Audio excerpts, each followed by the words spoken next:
Next है आपके पास use of weight in the calculation of moving average. ठीक है, जब मेरे पास मेरे वेट्स गिवन होते हैं तो उस वेट के बेस पर मैं अपना किस तरीके से अपने एवरेजेस को निकालती हूँ। वेट का मतलब मैंने उनको प्रायोरिटीज़ दे दी है। ठीक है, ये आपका calculate 3 yearly weight moving average with weight 3 yearly है। पहले ईयर को उन्होंने 1 दिया है, फिर 4 1, इस तरीके से उन्होंने अपनी वेट प्रोवाइड किया है। तो उसके अकॉर्डिंग मैं किस तरीके से अपना कैलकुलेशन करूँगी। तो ईयर्स गिवन है, वैल्यूज़ गिवन है, सिंपल है, कुछ नहीं करना। ये आपके पास आपके ईयर्स गिवन है, ये आपके पास आपकी वैल्यू, जो वैल्यूज़ आपको ऑलरेडी गिवन होती है उनको बोलते हैं हम वाई। ठीक है, उनको बोलते हैं वाई। 3 ईयर के लिए मैंने बोला था उन तीनों को ऐड करना है और उसके बीच वाले ईयर में लिखना है, जो लास्ट मैंने बताया था। फिर नेक्स्ट 3 को लेना है, फिर बीच वाले ईयर में लिखना है। अब आपने क्या करना है कि जब मैं 3 ईयर्स को लूँगी, 2001, 2002 और 2003 को लूँगी, तो इनके साथ मुझे मेरे वेट भी गिवन है, तो उन वेट के साथ मैं अपना काम करूँगी। और वेट क्या होगा, 2। पहले ईयर के लिए आपको वेट गिवन है 1, तो 2 मल्टीप्लाई बाई में 1 प्लस 6। दूसरे ईयर के लिए आपको गिवन है 4, 6 मल्टीप्लाई बाई 4 प्लस तीसरे ईयर में मेरे पास मेरा 1 है, 1 मल्टीप्लाई बाई 1 आप अपना ये लिखोगे और ये आपके पास। ठीक है, इनका एवरेज निकालोगे, जो मेरे पास 1, 4 और 6 वेट हैं उनका एवरेज निकालोगे, डिवाइड करोगे तो आपके पास मूविंग एवरेज आ जाएंगी। ठीक है, वेटेड मूविंग एवरेज निकालने का आपके पास फार्मूला है सिग्मा WY डिवाइडेड बाई में सिग्मा W। ठीक है, इस तरीके के क्वेश्चन है। नेक्स्ट क्वेश्चन भी सेम आपका ऐसे ही है। नेक्स्ट क्वेश्चन भी आपका सेम इसी तरीके का है। Comparison of central MA and weight MA, weight given है, आपने इसमें कंपैरिजन करना है। ठीक है, उसके बाद आपका जो नेक्स्ट है, नेक्स्ट क्या है, चल period of moving average. Period of moving average का मतलब क्या होता है, पीरियड ऑफ मूवीज़ का मतलब होता है कि कई बार है ना मुझे पीरियड्स गिवन नहीं होते कई। ठीक है, कि मैंने 3 ईयरली निकालना है, 4 ईयरली निकालना है, 5 ईयरली निकालना है, तो उस दौरान मैं क्या करूँगी।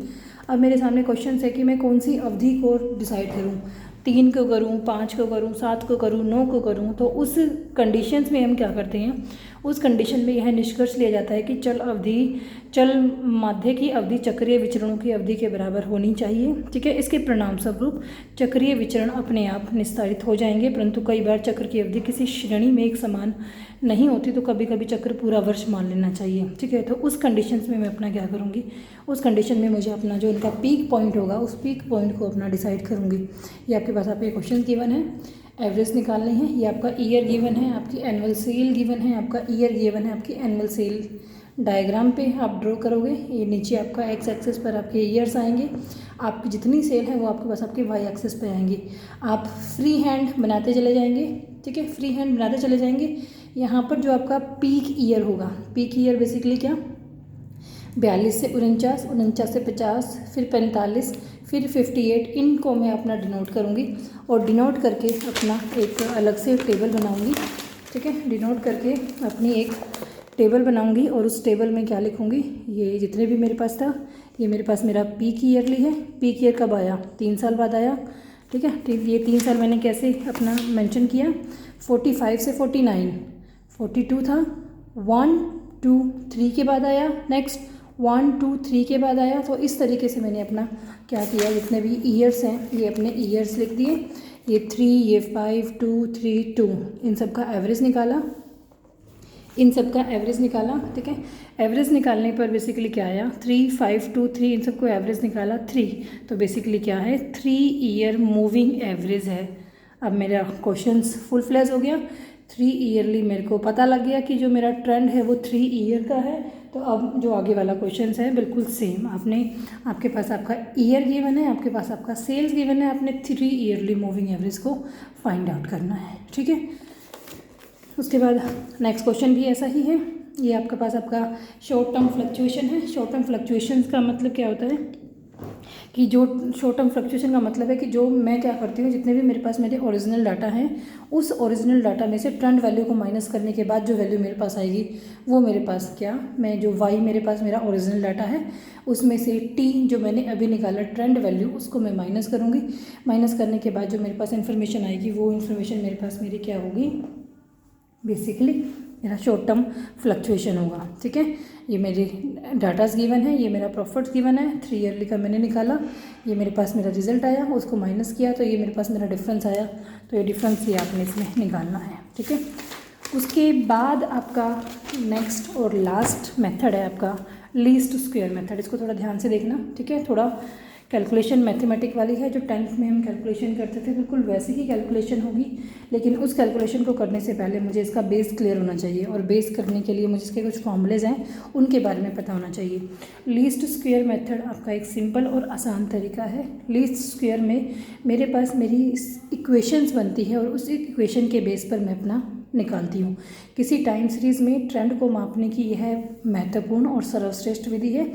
इसका व्यवहार में सर्वाधिक प्रयोग किया जाता है। यह एक गणितीय विधि है, और इस विधि के द्वारा आंकड़ों की प्रवृत्ति को प्रकट करने के लिए एक ट्रेंड लाइन बनाई जाती है, और ट्रेंड लाइन को निकालने के तरीके ये मेरे पास हैं, ठीक है। ट्रेंड लाइन जब मैं निकालूंगी, स्ट्रेट ट्रेंड लाइन और पैराबोलिक, ठीक है, दो तरीके से हैं। जब मैं स्ट्रेट लाइन निकालूंगी, फिटिंग पहले बात करते हैं, सरल रेखा trend, fitting of straight line trend. इसके लिए मुझे क्या है, मुझे इक्वेशन पता होना चाहिए। ये इक्वेशन हम रिग्रेशन कोएफिशिएंट में भी कर चुके हैं, ठीक है। y equal to a plus में bx, ये मेरे पास है। y मेरे पास मेरा ट्रेंड वैल्यू है, और x मेरे पास यूनिट ऑफ टाइम है, ठीक है। जितना भी मेरा टाइम का गैप ईयर गिवन है, 1 ईयर है, आधा गिवन है, 2 साल गिवन है, वो मेरे पास मेरा यूनिट ऑफ टाइम है। y क्या है, y intercept and b is the slope of the line. x y और ये मेरे पास b है, ये बेसिकली मेरे पास ये मेरे डिपेंडेंट्स वेरिएबल्स हैं, ठीक है। इनके लिए ये इक्वेशंस इसी से बनी हुई है। इक्वेशंस को लर्न करना है, एक ये इक्वेशन, एक ये इक्वेशन, इनको लर्न करना है अच्छे से।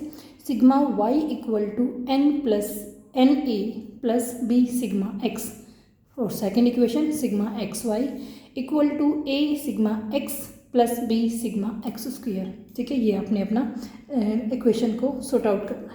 इसके लिए मेथड्स हैं, 2 मेथड्स हैं आपका, डायरेक्ट मेथड और शॉर्ट। जब मैं डायरेक्ट मेथड में करती हूँ तो ये इक्वेशन मुझे डायरेक्टली निकालनी होती है। Sigma y equal to NA plus b sigma XY equal to A sigma x plus b sigma x square, ये मेरे पास इक्वेशन है। इसको सॉर्ट आउट करने के लिए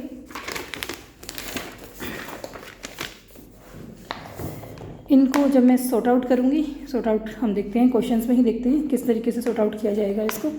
ये ईयर्स गिवन है, 2007 तक ईयर गिवन है, वैल्यू गिवन है 5, 7, 9, 10, 11, ठीक है। ये मेरे पास मेरा ईयर्स गिवन है, ये मेरे पास मेरा प्रोडक्शन गिवन है, ठीक है। डेविएशन x निकालना है। x मतलब मैंने कोई भी अज्यूम मीन मान लिया, मैंने डेविएशन 2001 से निकाल दिया, तो 0 2001 से निकालूंगी क्योंकि 1 है नहीं, तो 1 के आगे 0, उसके बाद मेरी 1, 2, 3 सिग्मा x आ गया, x y की मल्टीप्लिकेशन करी, x स्क्वायर आ गया, ठीक है। फॉर्मूले में पुट करना है y equal to b plus, ठीक है। इक्वेशंस में पुट करना है sigma y equal to NA plus b x, sigma y value निकाल दिया, सिग्मा x मेरे पास है, वैल्यू में पुट किया तो मेरे पास इक्वेशन ये बनकर आई, ठीक है। उसके बाद सेकंड इक्वेशन सिग्मा XY मैंने निकाल चुकी हूँ, यहाँ पर पुट की इनकी वैल्यूज़, ये इक्वेशन मेरे पास बनकर आई। ये बिल्कुल मेरे पास मेरी इक्वेशंस बन गई जैसे मैं अपना 10th के मैथ में करती थी। 10th के मैथ में इक्वेशंस आपके पास बन चुकी हैं। इस इक्वेशन को सॉर्ट आउट करना है आपने। इक्वेशन को जब मैं सॉर्ट आउट करूँगी तो तरीके मेरे पास क्या, वही मैथमेटिकल। यहाँ से मैंने b की और a की वैल्यू को फाइंड आउट कर लिया, a b की और a की वैल्यू को फाइंड आउट कर जो मेरे पास मेरी इक्वेशन थी y equal to a plus में bx, उसमें पुट करने पर मेरे पास मेरी वैल्यू आई, a की वैल्यू 2.40 प्लस b की वैल्यू 2.17x। ओरिजिन क्या माना था मैंने 2001 को, और यूनिट क्या, हर साल में 1 साल का ही गैप था, तो ये मेरे पास मेरी वैल्यूज़ निकल कर आ चुकी है। मुझे ट्रेंड वैल्यू जब निकालनी है तो ट्रेंड वैल्यू के लिए मेरे पास क्या होगा, मेरे पास अब x की वैल्यू है। देखो ये इक्वेशन मेरे पास मेरी बनी है y equal to 2.40 plus 2.17x। अगर मेरे पास मेरी x की वैल्यूज़ मुझे गिवन है तो y की वैल्यू आराम से निकल आएगी। तो x की वैल्यू जितनी भी मुझे गिवन थी मेरे क्वेश्चंस में, उनको पुट करके मैं अपनी y की वैल्यूज़ को फाइंड आउट कर सकती हूँ, और यही बेसिकली मेरे पास मेरा क्या है, मेरी ट्रेंड वैल्यू है, ठीक है। 2007 अगर मुझे इसी इक्वेशन के बेस पर वो अगर मुझे 2010 की भी बात करें तो 2010 की भी मैं वैल्यूज़ निकाल सकती हूँ। 2010 की वैल्यू कैसे निकालूंगी, यहाँ पर x 6 है, 2007 में 6 है, 8 में 7 हो जाएगा, 9 में 8 हो जाएगा और 10 में वो 9 हो जाएगा। 10 की निकालनी है तो x की वैल्यू मैं यहाँ पर पुट करूँगी 9, तब मेरे पास मेरा 2010 में y की वैल्यूज़ जो होगी वो पुट होके और निकल आएगी। सेम क्वेश्चन नेक्स्ट है, ये आपने करना है, प्रॉब्लम आए समझना है तो मेरे से पूछना है, ठीक है। उसके बाद है मेरा सेकंड शॉर्ट मेथड है, शॉर्टकट मेथड। उस शॉर्टकट मेथड में क्या करना है, मुझे सिर्फ वैल्यूज़ का पता होना चाहिए, फॉर्मूले में पुट कर मैं डायरेक्टली ए और बी की वैल्यू निकाल सकती हूँ। ट्रेंड लाइन को निकालने के लिए मुझे ए और बी की वैल्यू का ही पता होना चाहिए। ए और बी की वैल्यू जब मेरे पास मेरी निकल कर आ जाएगी तब मैं अपनी वाई की वैल्यू आसानी से निकाल पाऊंगी। जो हमने अभी क्वेश्चन किया इक्वेशन, उससे भी मेरी ए और बी की वैल्यू आई है, और जब मैं ये वाला यूज़ करूँगी तो इससे भी मेरे पास मेरी ए और बी की ही वैल्यू आएंगी। सिंपल क्या करना है, ए की वैल्यू के लिए sigma y divided by n, sigma y जो मेरे को ओरिजिनल डाटा गिवन है उसका टोटल।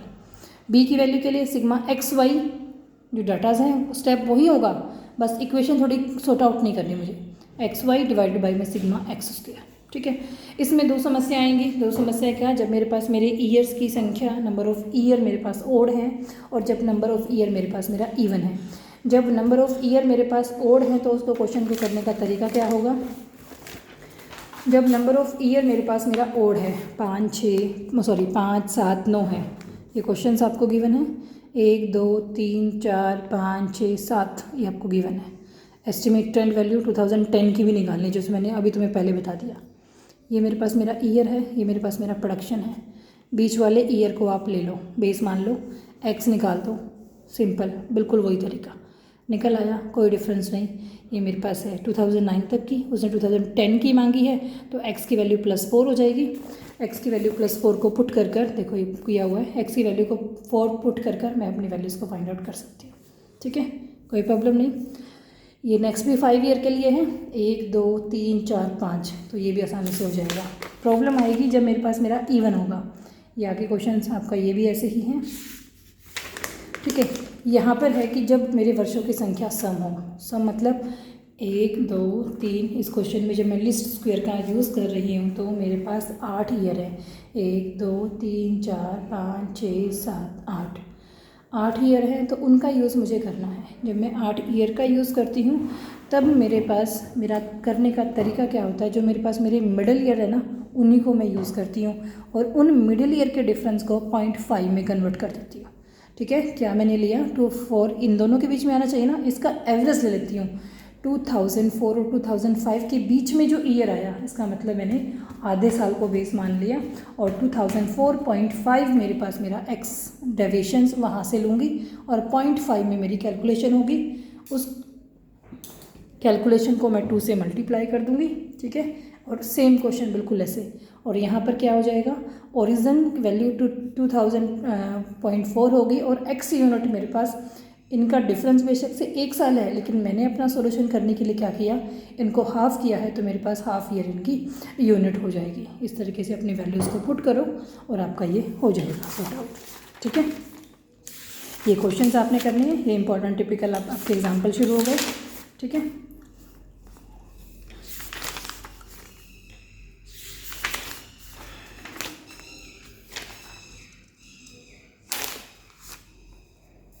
ठीक है, इतना ये आपके मेरिट्स गिवन है, ये आपकी एक्सरसाइज गिवन है। इसके बाद आपका मिसलेनियस शुरू हो गया, तो ये चैप्टर आपका फिनिश है, इसको अपना कर, ठीक है। प्रॉब्लम है तो, और तुम्हें कॉलेज आने के लिए फिर से बोल दिया है बेटा, अगर तुम्हें करना है तो कॉलेज आ सकते हो, ठीक है। ये नेक्स्ट आपका यूनिट होगी वो करेंगे, मैं भेज दूँगी उसकी वीडियो।